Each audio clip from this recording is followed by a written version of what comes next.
Chapter 38. The Triumphant Entry. John chapter 12, verses 9 to 19. Much people of the Jews therefore knew that he was there, and they came not for Jesus' sake only, but that they might see Lazarus also, whom he had raised from the dead. But the chief priests consulted that they might put Lazarus also to death, because that by reason of him many of the Jews went away, and believed on Jesus. On the next day, much people that were come to the feast, when they heard that Jesus was coming to Jerusalem, took branches of palm trees and went forth to meet him, and cried, Hosanna! Blessed is the King of Israel that cometh in the name of the Lord. And Jesus, when he had found a young ass, sat thereon, as it is written, Fear not, daughter of Zion, behold, thy King cometh, sitting on an ass's colt. These things understood not his disciples at the first. But when Jesus was glorified, then remembered they that these things were written of him, and that they had done these things unto him. The people therefore that was with him, when he called Lazarus out of his grave, and raised him from the dead, bear record. For this cause the people also met him, for that they heard that he had done the miracle. The Pharisees therefore said among themselves, Perceive ye how ye prevail nothing? Behold, the world is gone after him. John chapter 12, verses 9 to 19. This Passover brought out many people. They wanted to see Jesus. Was he the Messiah? He had raised Lazarus from the dead, and this miracle had become so widely known that the chief priests considered executing Lazarus also. Verses 9 and 10. Many came to the Passover to see Lazarus, a man who had returned from the realm of the dead. Because of Lazarus, many Judeans believed on Jesus. Verse 11. The news of Lazarus' resurrection had raced across the country, and there was an air of expectation. The statement in verse 11 that many of the Jews went away and believed on Jesus means that they withdrew from their previous associations to become believers in Jesus. A polarization of belief had begun. On the next day, as many were entering into Jerusalem for the Passover week, the news raced about that Jesus was coming to the city. Verse 12. These pilgrims took palm branches and went out to meet him. As they saw him, they shouted words from Psalm 118, verses 25 and 26. Hosanna! Blessed is the King of Israel that cometh in the name of the Lord. Verse 13. Their doubt was gone. They believed he was the Messiah. Meanwhile, Jesus had found a young ass and mounted it, as Zechariah chapter 9, verses 9 and 10 had prophesied. Rejoice greatly, O daughter of Zion. Shout, O daughter of Jerusalem. Behold, thy King cometh unto thee.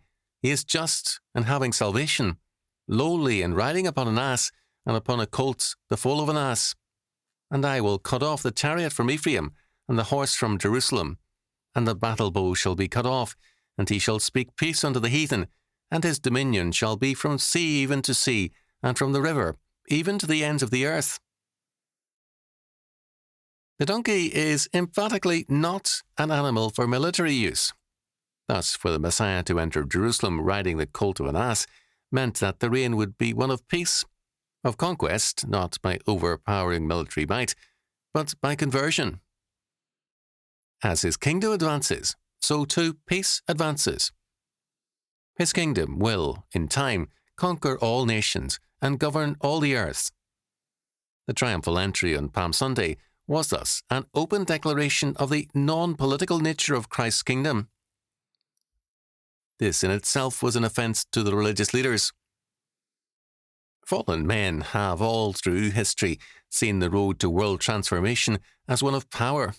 By power and status control, the true new world order will be established.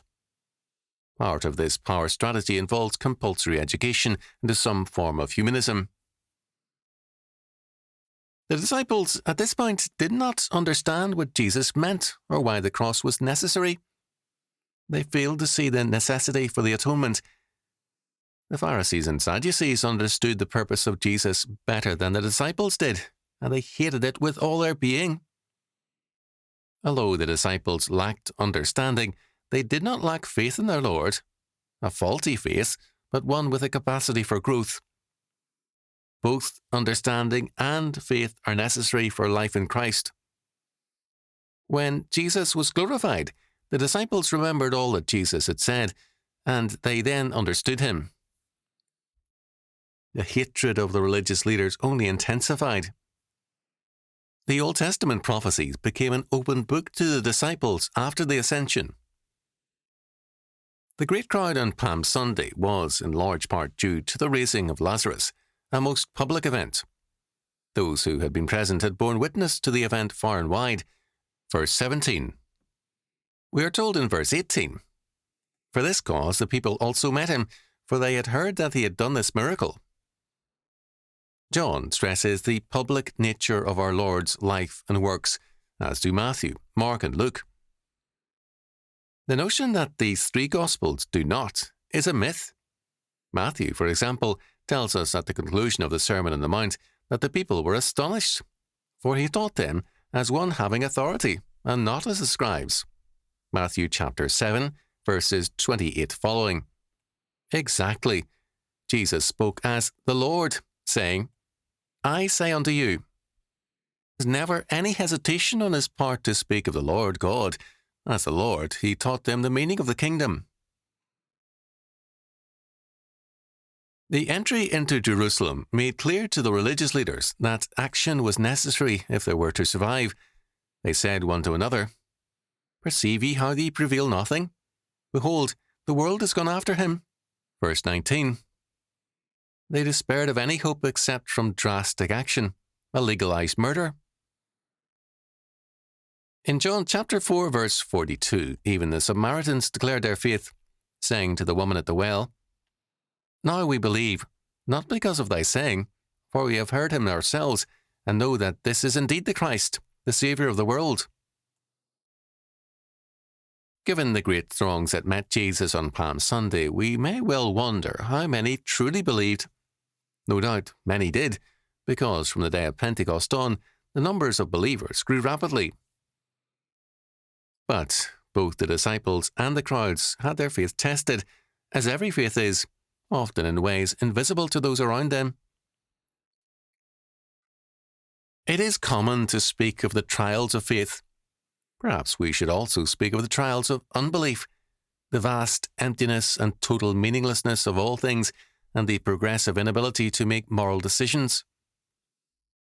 The outer circumstances of the ungodly may be very good, but their lives are lived in the suburbs of hell.